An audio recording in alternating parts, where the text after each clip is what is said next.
আমি তো মনে করি প্রকৃতি ও ঈশ্বর পরস্পরের সঙ্গে সম্পৃক্ত।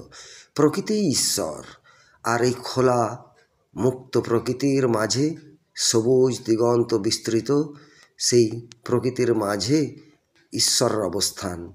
আলপথ ধরে চলেছি ঈশ্বরের সেই আবাসস্থলে। চলুন সাথে যাই, দেখি দুই পাশে ধনলক্ষ্মী, লক্ষ্মী দেবীর অবস্থান, আর দূরে দেখছেন কি সুন্দর অপূর্ব এই মন্দির।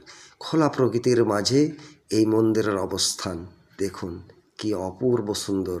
হয়তো প্রকৃতি আর ঈশ্বরের যে সহাবস্থানের কথা আমি বারবার বলছি, তা একবার আপনারাই দেখুন কি অপূর্ব, তাই না? এই যে মায়ের মন্দির, এইখানে মায়ের অবস্থান, মা এখানেই অবস্থান করছেন প্রকৃতির মাঝে, একান্তে তার ভক্তদের জন্য অপেক্ষা করছেন ভক্ত ভগবান।